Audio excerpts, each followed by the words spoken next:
Welcome to my channel. Tuhan Yesus memberkati. Kaulah Raja kami, Engkau yang menitahkan dalam kehidupan kami. Engkau yang menentukan di mana kami ditempatkan. Kami mau taat dan setia kepada Raja kami, kepada Tuhan kami, sumber kehidupan dan sukacita kami. Ajari kami setia dengan panggilan kami ya Tuhan. Sesuai dengan panggilan dan pemilihan Tuhan atas kehidupan kami.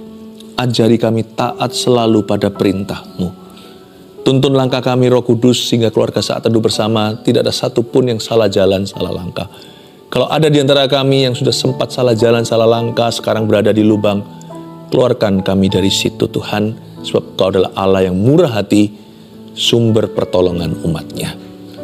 Tuhan terima kasih Tuhan Yesus. Sembunyikan hamba di balik salib-Mu, dari situ hamba berkhotbah. Dalam nama Yesus, amin. Puji Tuhan. Saya terbeban sekali hari ini bicara tentang profesi Anda dan pekerjaan kita semua, sebab profesi kita itu ternyata adalah aset kerajaan Allah, kecuali jikalau kita melakukan sesuatu secara ilegal. Kalau karir kita itu adalah vulgar dosa, misalnya kita melakukan sesuatu yang jelas-jelas menentang firman Allah. Tapi jikalau karir kita baik-baik aja, sesuatu yang halal, ingatlah bahwa itu adalah panggilan Allah. Dan juga pekerjaan kita itu adalah aset bagi kerajaan sorga. Tahukah Anda bahwa Tuhan itu tidak ada keisengan? Itulah artinya tidak ada pertukaran bayangan. Berarti nggak ada yang namanya Tuhan itu kebetulan taruh kita di situ. Di mana Anda ditempatkan, itu titah. Itu titah raja. Siapa raja atas hidupmu? Siapa raja atas hidup kita? Ya raja di atas segala raja. Jangan pernah berpikir bahwa, oh pendeta saja panggilan yang berkenan. Siapa bilang? Itu cuma beda aja panggilannya. Tetapi yang memanggil sama. Dia memanggilmu kudus. Kudus itu bukan berarti suci, tidak pernah berbuat dosa. Kudus juga bukan berarti sempurna. Kudus itu artinya set apart bagi Allah atau dipisahkan untuk tugas khusus. Apa tugas khususmu dalam profesimu? Dalam pekerjaan kita? Seorang mahasiswa, apa tugas utamanya? Ibu rumah tangga? Atau karyawan, profesional kerja, atau bahkan owner of a company atau pemilik sebuah bisnis. Tuhan tidak mengukur kita berdasarkan takaran miskin kaya, berapa banyak harta. Di mata Tuhan, semua kita tuh miskin, termasuk konglomerat. Di mata Tuhan semua melarat. Itu cuma tinggal gini aja loh bedanya. Yang punya sedikit dan yang punya lebih sedikit. Bagi Tuhan itu cuma begitu, karena tidak ada di antara kita yang punya banyak. Buktinya nyawa aja masih utang sama Tuhan. Jadi mari kita sekarang melihat dari perspektif ini supaya kenapa? Supaya bukan hanya supaya kita dapat berkat, karena saya rasa berkat bukanlah yang kita tuju, tapi supaya kita menjadi berkat dan hati kita diberkati oleh Tuhan. When your heart is blessed, hatimu diberkati, Anda akan menemukan sukacita dalam pekerjaan Anda. Itu kan judulnya hari ini, menemukan sukacita dalam pekerjaan kita. Ya, mari kita baca sekarang ayatnya di Pengkhotbah pasal 3 ayat 9 sampai 15. Saya bacakan dulu ya semua, lalu saya akan bahas ayat per ayat seperti biasanya. Apakah untung pekerja dari yang dikerjakannya dengan berjerih payah? Aku, kata Salomo, telah melihat pekerjaan yang diberikan Allah kepada anak-anak manusia untuk melelahkan dirinya. Ia membuat segala sesuatu indah pada waktunya, bahkan ia memberikan kekekalan dalam hati mereka. Tetapi manusia tidak dapat menyelami pekerjaan yang dilakukan Allah dari awal sampai akhir. Aku tahu bahwa untuk mereka tak ada yang lebih baik daripada bersuka-suka dan menikmati kesenangan dalam hidup mereka. Dan bahwa setiap orang dapat makan, minum, dan menikmati kesenangan dalam segala jeripayanya, itu juga adalah pemberian Allah. Aku tahu bahwa segala sesuatu yang dilakukan Allah akan tetap ada untuk selamanya. Itu tidak dapat ditambah dan tak dapat dikurangi. Allah berbuat demikian supaya manusia takut akan Dia. Yang sekarang ada, dulu sudah ada, dan yang akan ada, sudah lama ada. Dan Allah mencari yang sudah lalu. Kita mulai dulu ayat 9 ya. Sekarang kita bahas satu persatu. Menemukan sukacita dalam pekerjaan kita dalam konteks profesi. Apakah untung pekerja dari yang dikerjakannya dengan berjerih payah? Kalau kita pikir-pikir lagi ya, kenapa kita kerja begitu keras ya? Kalau kita nggak punya tujuan yang kekal. Pertanyaan berikutnya adalah, kenapa orang yang mengaku tahu tujuan kekal, kerjanya asal-asal? Kok lucu ya? Saya rasa dua-dua salah ini. Ada orang yang workaholic, mati-matian, tapi motivasinya nggak bersih. Motivasinya bukan untuk memuliakan Tuhan. Lalu untuk apa? Untuk sesuatu yang fana. Fana itu artinya bukan hanya sementara, tapi sia-sia. Ujungnya nggak akan membahagiakan. Kita mau makan semahal apapun juga, besok lapar lagi. Dan kemarin makanan itu hanya jadi memori, sudah nggak ada perasaannya, sudah nggak ada efeknya bagi kita. Dan kita sudah lupa. Janganlah kerja untuk sesuatu yang fana. Sehingga Salomo, raja paling kaya, si anak Daud ini yang memerintah di Yerusalem, dia ini sudah mengeksplorasi semua kenikmatan dunia, dan dia juga mengeksplorasi seluruh hikmat. Anggaplah Salomo itu pengalaman dia ya, itu ditumbalkan agar kita bisa belajar. Orang pandai, orang pintar, dia harus belajar dari kesalahan orang lain. Jangan belajar ketika kita sudah kesandung. Ngapain, buat apa kita mempelajari sesuatu setelah sakit dulu. Jadi mari kita simak perkataan orang yang paling sukses menurut versi dunia. Di ujung hayatnya, pengkhotbah ini waktu dia di masa tua, Salomo berkata, apa ya untungnya pekerja dari yang dikerjakannya dengan berjerih payah? Untuk apa semuanya ini? Jangan sampai kita berakhir nanti keceleh di akhir hidup itu, di akhir hayat kita berkata, what have I built? What difference have I made? Apa yang sudah aku bangun?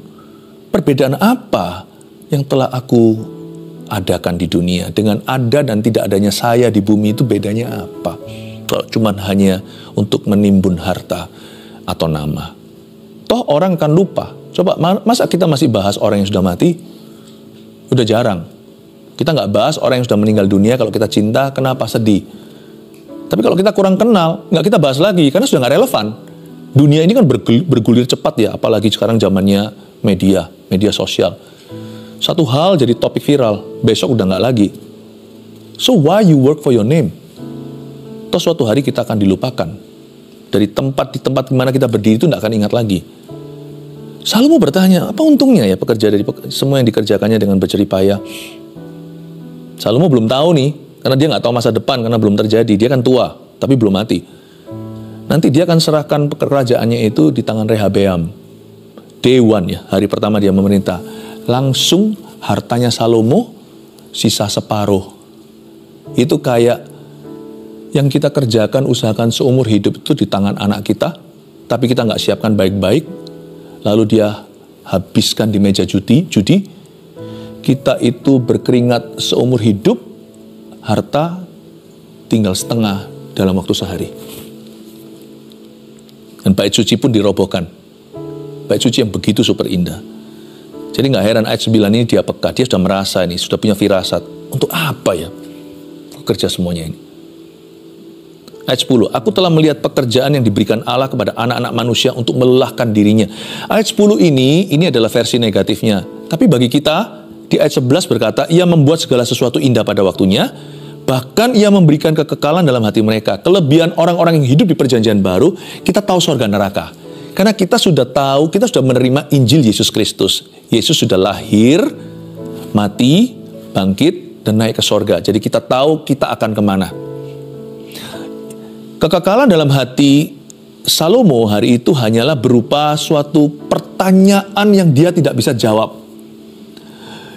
Dia merasa suatu kekekalan ini, kekekalan yang dia rasakan di hatinya justru menyiksa dia dengan suatu rasa penasaran. Kalau hidup itu hanya sampai begini saja, atau sampai mati, lalu kemudian tiada lagi, untuk apa ya semua ini? Tapi di perjanjian baru, sisi koin yang sama satunya, kita tahu bahwa ada upah di sorga. Anak sekolah minggu pun mengerti. Tanganku kerja buat Tuhan, mulutku puji namanya, kakiku berjalan cari jiwa, upahku besar di sorga. Ini lagu lucu, lagu sekolah minggu. Tapi Salomo pun tidak tahu ini.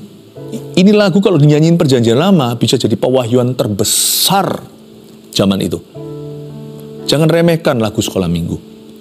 Lagu ini penuh dengan wahyu. Bukan kita cari upah ya. Masa sampai sorga kita masih maunya profit melulu? Bukan, upah di sorga itu artinya, kalau kita mati, kita nggak mati. Kita itu hanya meninggalkan dunia, dan semua jeripaya pekerjaan dan makna hidup kita itu akan Tuhan reward di sorga nanti, alias diakui sama Tuhan. Akan ada orang yang menjabat tanganmu dan berkata, thank you. Karena Injil yang kau bawa dalam hidupku, aku tidak binasa. Sekarang aku di sini, di dalam rumah Bapa. Anda kan tanya, kapan ya? Ingat gak kamu tanggal itu? Kamu ajak aku ke gereja. Jadi hidup kita gak sia-sia.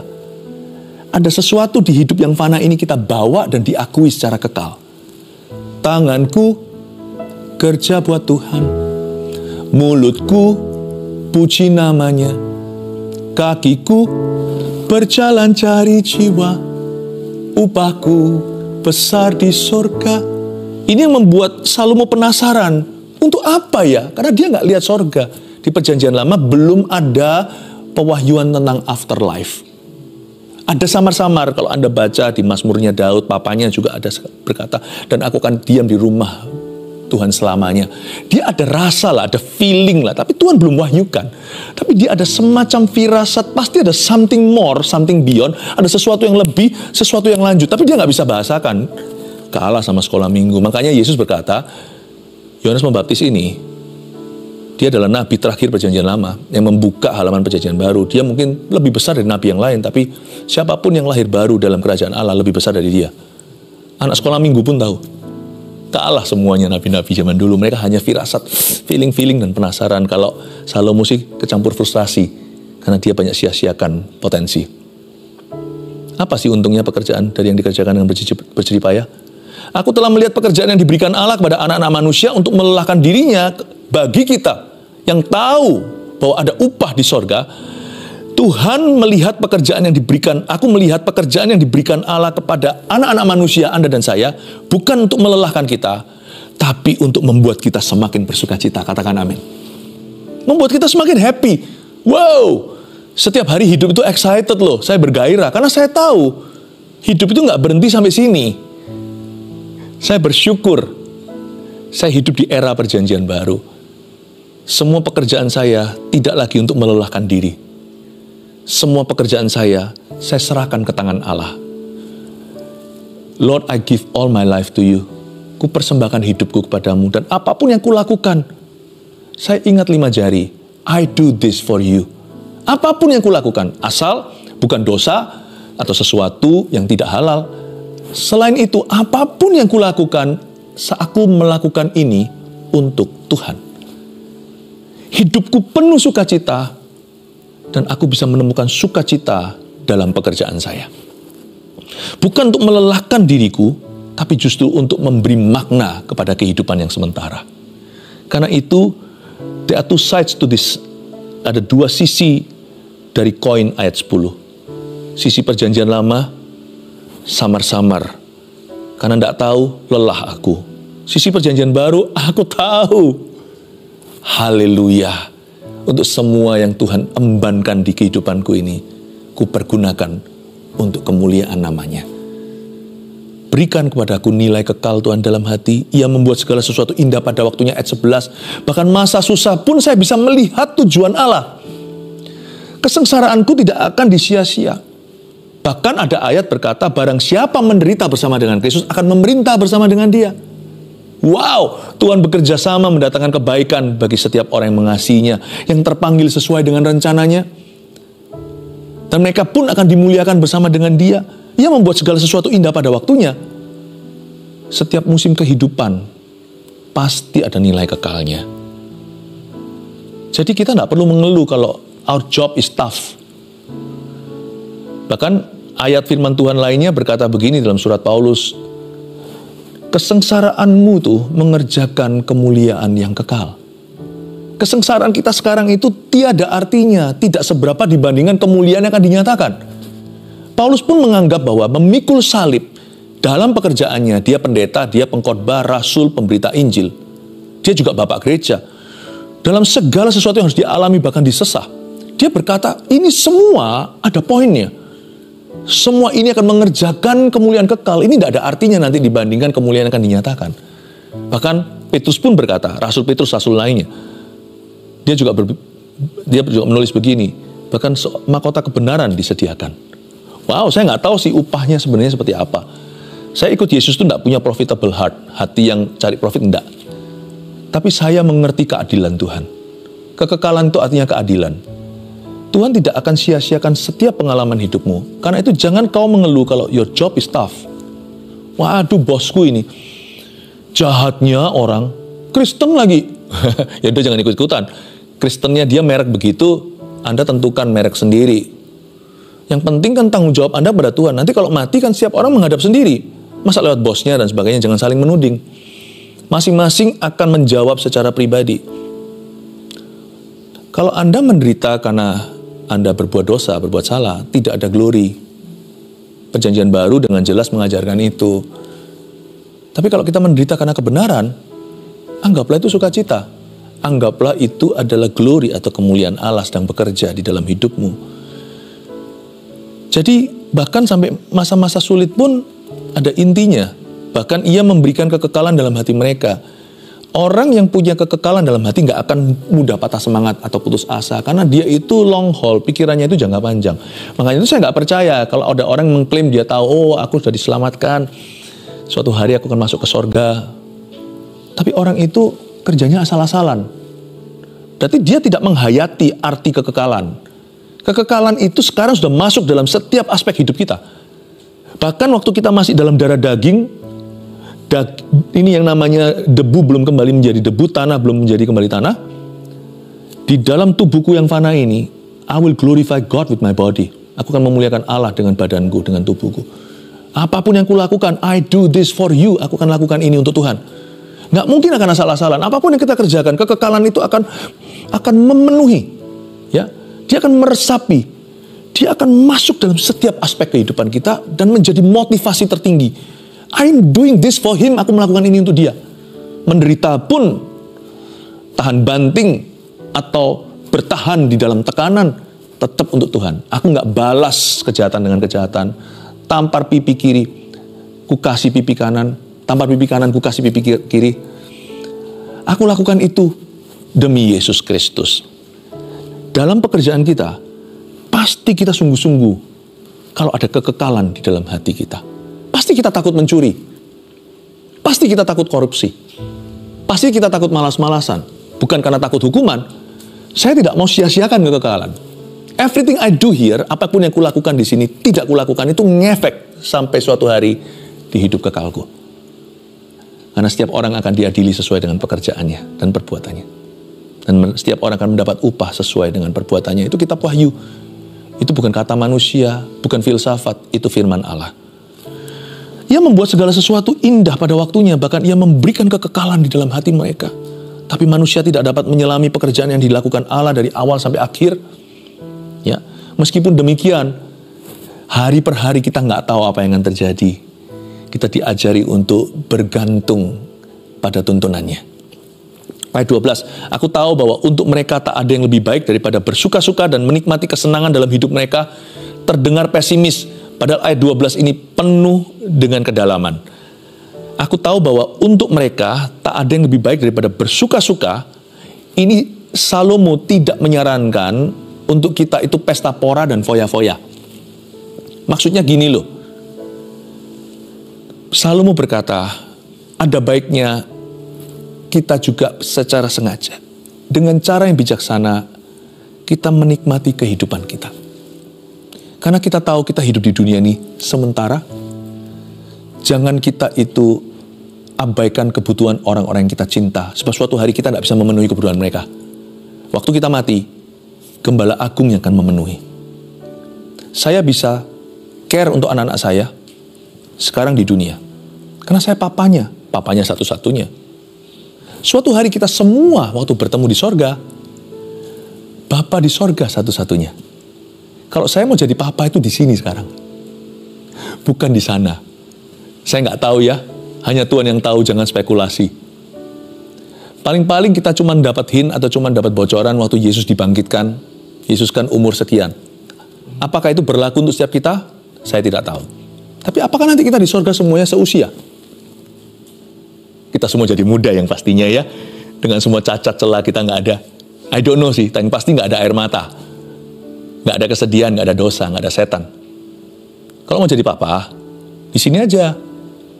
Mau nikmati sungguh-sungguh, menjadi orang tua yang penuh kasih pada anak-anaknya. Now is the time. Jangankan sebelum mati, sebelum tua kalau bisa. Mau cinta sama istrinya, mau cinta sama suaminya. Sekarang. Ini meskipun nanti suatu hari di sorga, hubungan kita pasti ada samanya. Tuhan itu adil. Pasti ada friendship yang continue, pasti ada suatu persahabatan, kedekatan, keintiman kan bukan soal seksualitas saja. Keintiman itu bicara tentang keakraban, itu pasti kita bawa lah. Nggak mungkin kita di sana itu saling cuek-cuekan. Sorga bukan tempatnya demensia. Orang demensia sembuh di sana. Udah nggak ada lagi gitu-gitu. Sorga bukan tempat orang pikun. Sorga itu berada di dalam kemahatauan Allah. Berarti kita pasti ada kecipratannya. Meskipun hanya Tuhan yang maha tahu. Tapi dengan jelas Alkitab memperingatkan, Yesus sendiri yang berkata, suatu hari mereka tidak akan hidup, kawin dan mengawinkan. Tapi seperti malaikat. Mau jadi suami yang betul-betul loving to his wife? Now is the time. Now is the time. Sekarang waktunya. Mau jadi istri yang sungguh-sungguh care banget sama suaminya? Sekarang, ibu-ibu, jangan tunggu nanti. Semoga ini mengajar kita sesuatu ya. Saya coba menjelaskan sesuatu yang sebenarnya tidak mudah tentang kekekalan, tapi saya coba menjelaskan demikian rupa supaya Anda bisa mengaplikasikannya. Ini bukan suruh foya-foya, tapi suruh menikmati hidup bukan dengan berbuat dosa. Dosa itu cuma satu pohon doang yang tidak boleh dijamah. Pohon yang lainnya itu silakan makan. Meskipun di tengah-tengah Taman Eden itu ada satu pohon namanya pohon kehidupan. Itu dulu yang dimakan, kalau bisa baru pohon yang lain buahnya. Sebenarnya dosa itu overrated. Terlalu dibesar-besarkan. Sebenarnya siapa bilang menikmati hidup itu harus berdosa? Ada banyak kenikmatan hidup yang dihalalkan Tuhan tanpa harus berbuat dosa. Dan gak melulu selalu bicara tentang ministry pelayanan ke gereja dan berdoa. Monggo silahkan kalau sana mau menikmati semua berkat Tuhan. Itu pun kehendak Allah. Bapak kita tuh baik. Mana ada ayah yang kasih kala jengking anaknya minta roti, kasih batu, kasih ular. Tuhan kasih kita hidup itu pasti kasih kita kenikmatan. Gak semuanya itu semua serba untuk pelayanan. Enggak. Ada orang yang picik hatinya. Jangan dengarkan. Orang itu tidak mencerminkan Tuhan. Kalau kita lihat orang lebih sukses dari kita, sebenarnya dimotivasi dengan iri. Cuma dia nggak mau mengakui. Lalu dia berkata, kamu punya ini, punya itu. Kasih dong ke fakir miskin. Kasih dong ke semua ini. Kasih dong ke pelayanan, ke penginjilan dunia. Jangan dengarkan. Kalau Anda tahu hatimu benar dan hidupmu sudah tertib. Anda punya perjanjian dengan Tuhan. Anda sudah punya komitmen tersendiri. Jangan kau dengarkan. Sebab orang itu tidak mewakili Tuhan. Itu nasihatnya adalah nasihat fasik, kedengaran meskipun kedengarannya rohani. Itu seperti teman-temannya Ayub yang memberi dia nasihat, namun Tuhan tegur. Nasihat apa-apaan itu? Tuhan tidak suruh kita foya-foya, pesta pora, lalu kita menikmati kesenangan dengan tidak bijaksana, tanpa kekang, tanpa kendali. Bukan. Tapi Tuhan juga menentang orang-orang yang iri. Dan Tuhan itu Bapa yang baik. Dia itu kepingin Anda dan saya makan roti, minum air jernih. Tuhan itu tidak mau kasih kita kalajengking. Tuhan itu senang kalau kita itu bisa enjoy hidup kita. Apa yang sah dan apa yang datang dari tahta Bapa untuk you and your family. Please, silakan. Kalau Anda lihat orang yang lebih enjoy misalnya, lebih punya, banggalah dan bahagialah untuk mereka. Dan kalau Anda merasa Anda lebih sedikit, Anda tidak seberuntung mereka, ya nggak apa-apa. Anda nggak usah merasa seperti korban dan belas kasihan, mengasihani diri sendiri, victim mentality, merasa dirinya sepertinya, kasihan aku ini. Nggak usah. Setiap level itu ada kenikmatannya, kalau hatinya itu benar di hadapan Tuhan. Nggak usah saya naik ke level itu, baru saya bisa super happy. Kamu di level itu, aku di level ini. Kita dua-dua unda-undi 11-12 kok sama-sama super happy. Hati-hati aja dengan keinginan. Sebab kebutuhan manusia itu sebenarnya kurang lebih sama kok. Yang beda cuma apa yang bisa dibeli. Tapi apa yang Tuhan sediakan seringkali for free. Tahukah Anda? Kadang-kadang saya melihat orang-orang yang renang di swimming pool yang bagus. Wow, bisa hotel bintang 5, nggak mudah. Kadang-kadang kalau saya melihat di luar, di Indonesia, nggak tahu masih ada pemandangan gitu. Misalnya kalau lagi banjir gitu, lalu ada anak-anak kampung yang saling berenang-berenang di sana. Wah, happy banget. Jalanan raya itu jadi kolam renang free lagi. Dan anehnya nggak sakit. Kalau kita nyemplung, kita langsung jatuh sakit. Nggak sakit loh. Luar biasa nggak? Tuhan memberi happiness pada setiap orang, asal orang itu bersyukur. Yang nggak bisa beli jangan iri, yang bisa beli jangan gaya. Nikmati bagianmu sendiri, bersyukurlah kepada Allah. Kalau bisa kerja kayak gitu, ambisi kita itu adalah maju. Ambisi kita bukan sikut kanan kiri supaya membuktikan diri, bukan. Silakan, setiap orang harus maju dong, setiap orang harus excellent dalam pekerjaannya. Tapi bukan untuk gaya, bukan untuk ngece orang lain, dan juga bukan ambisius iri, aku mau jadi seperti orang itu. Ngapain jadi orang lain? Majukan pekerjaan bukan supaya jadi orang lain. Majukan pekerjaan supaya Anda bisa mempertanggungjawabkan talenta kepada Tuhan. 1 jadi 2, 2 jadi 4, 5 jadi 10 kota. Supaya Anda bisa memuliakan Allah. Saya coba urusi dulu di bidang motivasinya. Lanjut lagi ya, ayat yang ke-13. Dan bahwa setiap orang dapat makan, minum, dan menikmati kesenangan dalam segala jeripayanya. Itu juga adalah pemberian Allah. It's a gift of God. Gift from God. Dari Tuhan. Pemberian Allah. Coba katakan pemberian Allah. So beautiful, pemberian Allah. Saya kadang-kadang kalau bicara dengan jemaat tertentu, saya berkata, wah kamu, saya doakan supaya sukses. Kalau kamu sukses, cukup, I'm happy for you. Itu suksesmu, itu adalah keberhasilanmu. Gak apa-apa ya Pastor Philip, kami untuk upgrade ini dan itu. It's okay, itu hakmu. Itu hakmu. Setiap kita itu punya rezeki sendiri-sendiri dari Tuhan. It's your right. Gak apa-apa. Asal kita selalu ingat perintah Tuhan. Dan kita memperhatikan sesama kita. Udah itu aja. Ayat 14. Aku tahu bahwa segala sesuatu yang dilakukan Allah akan tetap ada untuk selama-lamanya. Itu tidak dapat ditambah dan tak dapat dikurangi. Allah berbuat demikian supaya manusia takut akan Dia. Lihat itu. Gak bisa ditambah, gak bisa dikurangi. Tuhan itu jepit kita dan sudah corner kita, memojokkan setiap orang itu pada level yang Tuhan izinkan. Dan menguji hatinya, dia bisa menerima gak? Dia bisa bersyukur gak? Baru Tuhan tambahin. Semua itu akan tetap ada. Yang lebih gak berlebihan, yang kurang gak kekurangan. Tuhan membuat itu supaya setiap orang humble. Supaya semua orang itu belajar takut sama Tuhan. Karena semua itu, pada hal-hal itu, nyawamu tidak bergantung ke situ. Orang miskin, orang kaya, sukses kerjaannya, ada yang lebih sukses, ada yang belum sukses, gak bergantung dengan itu. Bergantunglah kepada Roh Kudus. Yang sekarang ada, dulu sudah ada ayat 15, dan yang akan ada sudah lama ada. Dan Allah mencari yang sudah lalu. Salah satu arti ayat 15 ini kalau dijabarkan banyak sekali, cuma satu aja yang saya kasih berkenaan dengan tema adalah semua pengalaman hidupmu yang dulu, sekarang, dan sedang Anda lalui, semuanya itu bisa pada akhirnya dipakai oleh Tuhan untuk mengajari sesuatu dan untuk mendatangkan kebaikan. Allah selalu mencari yang sudah lalu. Jadi nggak ada yang namanya skill kita itu sia-sia. Kemampuan kita, pengalaman kita. Enggak lah, semua itu adalah biaya kuliah. Bisnis pernah gagal misalnya orang dalam perusahaan. Itu pasti nanti bukan hanya untuk bisnisnya, itu pasti nanti berguna untuk membantu orang lain jangan masuk ke lubang yang sama. Segala sesuatu di hidupmu itu akan dipakai Tuhan untuk mendatangkan kebaikan dan untuk membangun kerajaannya. Ada orang yang pintar sekali desain-desain, arsitek misalnya, ternyata pada akhirnya dia dipercaya oleh gereja untuk bisa bantu desain gereja. Ternyata pekerjaannya itu berguna untuk kerajaan Allah. Bukan hanya untuk membuat dia sukses dalam profesinya, tapi dia bisa melakukan sesuatu di mil kedua. Melakukan sesuatu sebagai ministry. Atau untuk mengembalikan favor yang dia sudah terima dari Tuhan Yesus. Pastilah, semua yang terjadi di hidupmu, baik yang baik maupun yang nampaknya buruk, semua itu akan Tuhan pakai untuk membangun kerajaannya. 3 poin Anda bisa catat.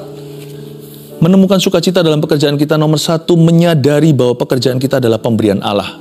First of all, akui dulu, kerjaanku ini datangnya dari Tuhan.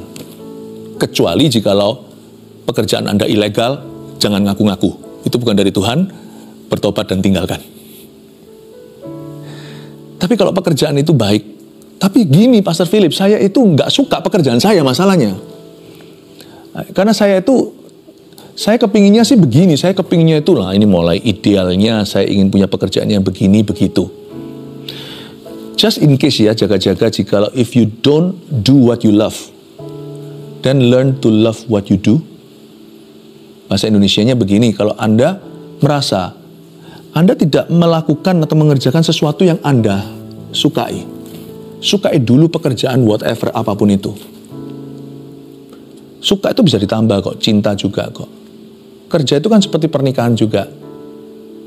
Mau jatuh cinta setengah mati di depan, nanti di belakangnya nggak setia juga bisa. Ya, yang mau drama Korea yang flamboyan, lalu ujung-ujungnya selingkuh juga bisa kalau dia mau.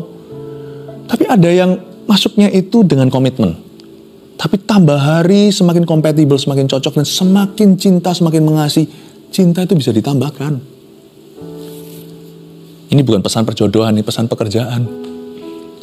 Berarti kalau Anda menyadari pekerjaan dari Allah, Anda akan apresiasi menghargai itu. Dan Tuhan akan tingkatkan makin hari, Anda makin cinta pekerjaanmu. Itu dia menemukan sukacita dalam pekerjaan kita. Nomor 2, menikmati hasil jeripaya kita sebagai berkat daripadanya. Penting punya karunia menikmati. Dari kerja keras kita itu, jangan semuanya itu disimpan melulu. Tapi juga harus ada yang Anda nikmati bersama dengan keluarga, orang-orang yang Anda cinta. Nikmatilah. Karunia menikmati itu adalah motivasi yang dahsyat untuk kita semakin sungguh-sungguh bekerja. Enjoy it wisely. Secara bijaksana, nikmatilah. Bijaksana takarannya apa? Relatif, setiap orang harus ngikut sendiri, makanya itu selalu merapat dan mendekat pada Roh Kudus. Karena dia roh kebenaran dalam hati. Anda pasti akan tahu, lebih dari itu tidak srek hatinya, sesuatu yang berlebihan Tuhan pasti beritahukan. Ya. Ketiga, membangun kerajaannya melalui keahlian pekerjaan kita. Setiap kita tuh sesuatu yang bisa kita sumbangsihkan untuk kerajaan Allah. Ada orang itu yang punya daya, ada orang yang punya dana, ada orang yang punya talenta. Tahukah karunia itu berbeda-beda? Ada orang yang diberikan karunia untuk memimpin. Ada yang karunia melayani. Siapa bilang karunia itu hanya 9 karunia yang supranatural, yang sifatnya manifestasi. Ada karunia-karunia yang saya sebut tadi. Memimpin. Ternyata skill kepemimpinannya di tempat kerja, dia terapkan. Cuman di dalam pelayanan beda, nggak boleh bosi, tapi kekeluargaan. Tapi ada juga orang-orang yang diberikan kepada Tuhan karunia untuk memberi. Meskipun setiap kita orang Kristen harus punya DNA seorang pemberi, karena Allah kita adalah Allah yang memberi. Tapi ada orang tertentu yang memang sungguh-sungguh punya karunia khusus di situ. Ya, giver. Entah apa menjadi karunia kita, belajarlah mengerti bahwa Tuhan menempamu di dunia kerja, itu bukan finalnya. Finalnya itu selalu di pekabaran Injil. Selalu Tuhan akan pakai ini untuk itu. Minta sama Tuhan, kasih daya, kasih dana dan talenta kepada kita untuk kita bisa persembahkan. Saya persembahkan, saya bisa 1-2 bahasa. Waktu kecil punya sejarah sekolah di mana. Ternyata hari ini berguna untuk saya memberitakan Injil. Ternyata Tuhan mencari sesuatu yang dari masa lalu. Siapa sadar? Saya pun tidak menyadarinya. Dulu waktu umur 6 saya sekolah di Taiwan, cuma 1,5 tahun doang. Bisa ngomong bahasa Chinese pas-pasan. Ternyata hari ini pelayanan banyak sekali ke Chinese speaking countries. Di Taiwan, di mana. Tanpa saya sadari, Allah mencari yang sudah lalu. Seperti Tuhan ngomong begini sama saya, Philip, semua pengalamanmu, kalau hidupmu diserahkan padaku, semua pengalamanmu, dari sejak kamu lahir, dari orok, dari kecil, semua itu tidak akan ada yang kusia-siakan. Oh iya Tuhan, dulu saya pernah kepahitan, pernah dikecewakan. Sekarang saya mengerti bagaimana hati-hati supaya jangan jadi batu sandungan, dan juga bagaimana menolong orang lain agar bisa mengampuni orang-orang yang bersalah kepadanya. Allah mencari yang sudah lalu. Jangan kau sangka Anda hanya bekerja. Allah menitipkan sesuatu dalam pekerjaan sehari-harimu untuk suatu hari berguna bagi umat manusia lewat dirimu, dan khususnya bagi pekabaran Injil. Catat 3 hal ini. Menemukan sukacita dalam pekerjaan kita, menyadari bahwa pekerjaan kita adalah pemberian Allah. 2, menikmati hasil jeripayah kita sebagai berkat daripadanya. 3, membangun kerajaannya melalui keahlian pekerjaan kita. Bukankah semua berkat semua yang baik dan sempurna datangnya dari tahta Bapa. Mari kita nyanyikan satu lagu ini untuk mengagungkan dan mengeluhkan Bapa kita di sorga. Hanya Kau Tuhan Yesus. Haleluya. Tuhan Yesus yang beriku kedamaian,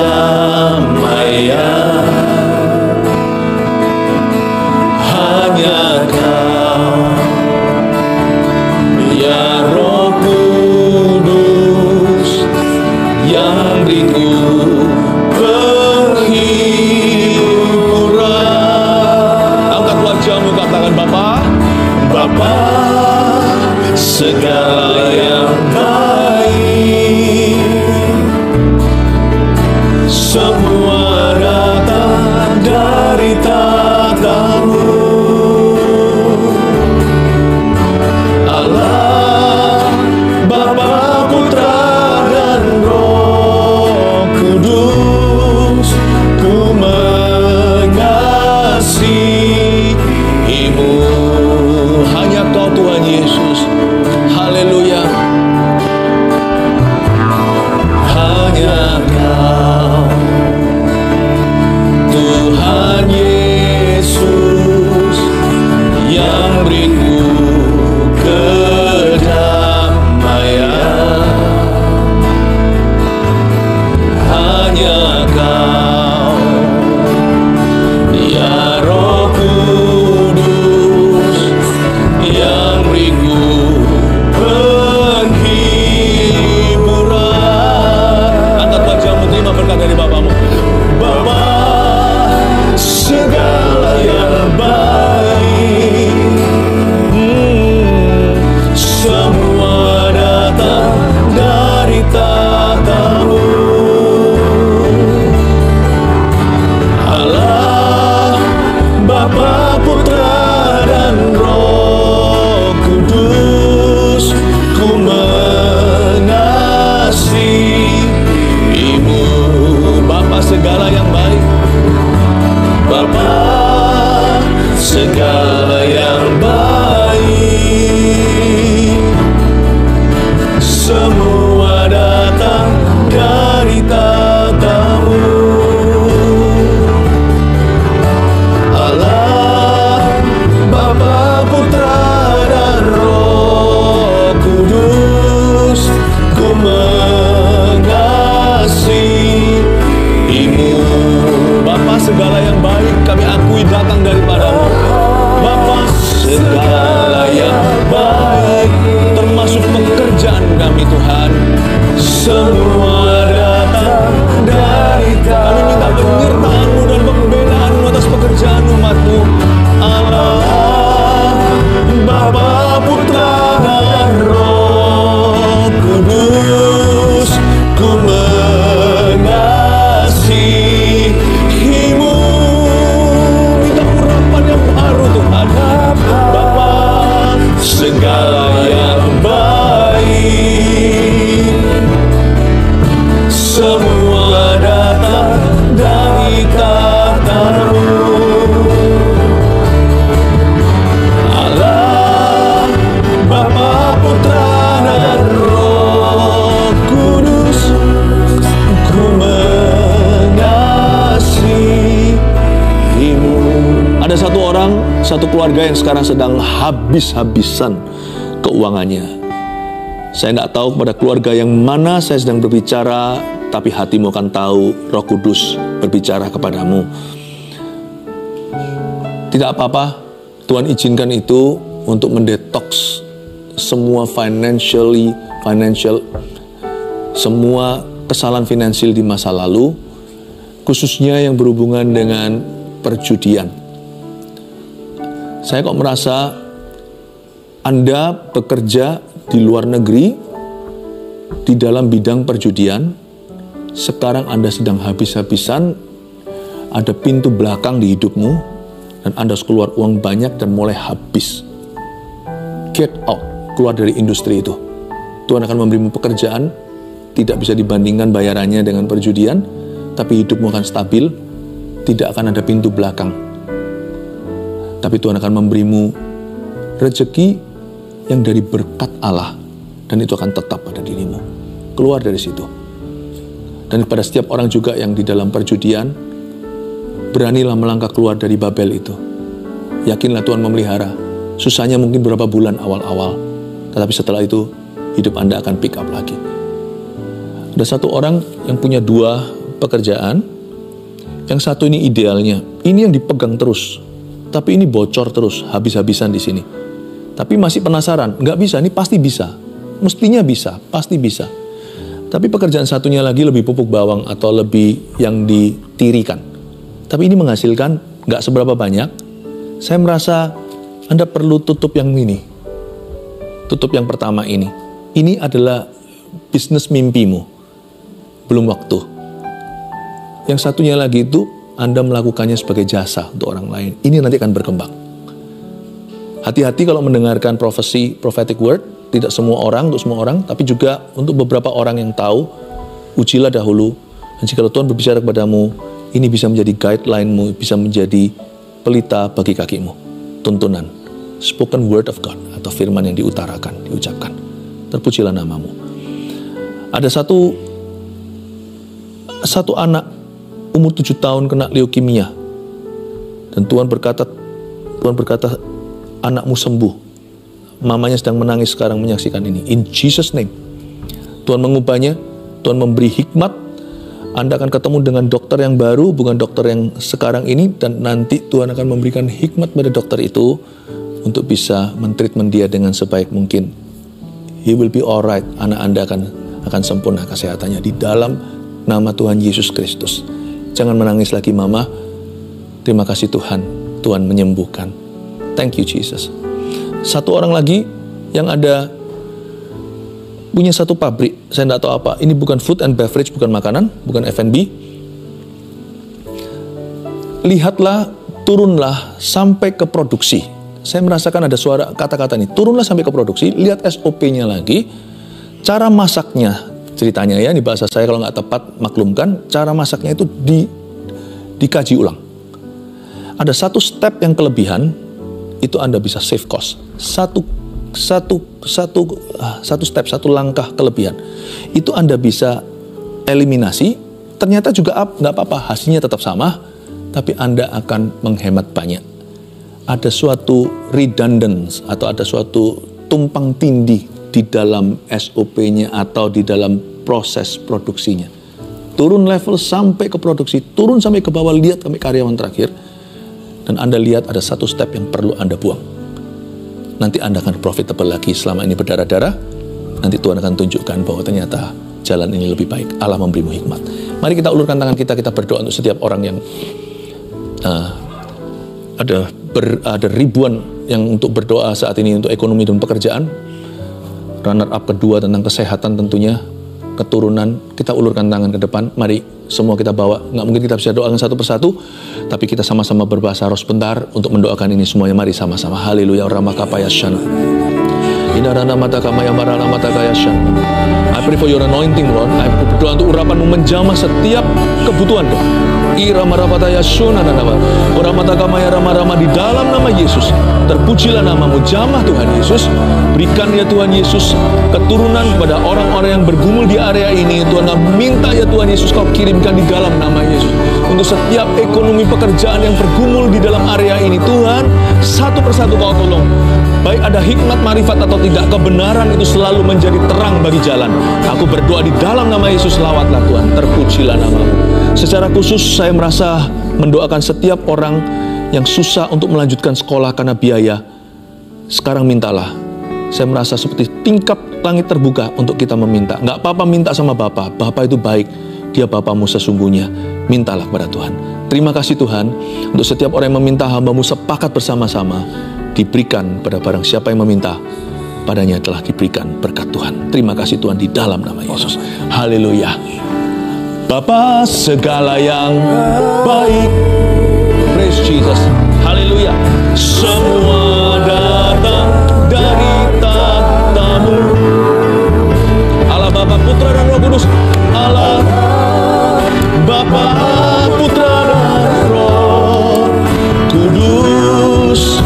Ku mengasihi Allah Bapa, Putra dan Roh Kudus. Allah Bapa, Putra dan Roh Kudus, ku mengasihimu. Allah Bapa, Putra dan Roh Kudus. Allah Bapa, Putra dan Roh Kudus, ku mengasihimu. Angkatlah kedua tanganmu, keluarga saat teduh bersama jemaat terkasih. Terimalah berkat dari Allah Bapa, Putra dan Roh Kudus, di dalam nama Yesus khususnya atas pekerjaanmu dan rumah tanggamu. Haleluya, amin. Masih ada sedikit waktu, kita nyanyikan satu lagu pujian bersama ya. Go, let's go. Ku temukan kasih yang sejati tiada pernah. Shalom sobat Tuhan. Bagaimana dengan firman Tuhan yang telah disampaikan oleh hamba-Nya? Yang diberkati katakan saya. Haleluya. Saya percaya semuanya kita yang telah mendengarkan firman Tuhan yang disampaikan oleh hamba-Nya, semuanya pasti diberkati. Amin. Jadilah pribadi yang takut akan Tuhan dan yang senantiasa melakukan kehendak-Nya, melakukan firman Tuhan, bukan hanya sekedar pendengar saja. Kita berjuang hari lepas hari untuk selalu mengenali firman Tuhan di dalam diri kita. Amin. Jangan khawatir, jangan ragu. Tuhan pasti tolong setiap kita anak-anaknya yang ingin melakukan kehendak-Nya. Haleluya, haleluya. Saya berdoa saat ini untuk saudara, kiranya Tuhan Yesus Kristus Allah yang mulia, yang senantiasa menyertai, memberkati, membentengi saudara-saudari sekalian dimanapun saudara-saudari berada, dan apapun yang saudara kerjakan, semuanya Tuhan berkati. Jadilah di dalam nama Yesus. Amin, amin, amin. Shalom.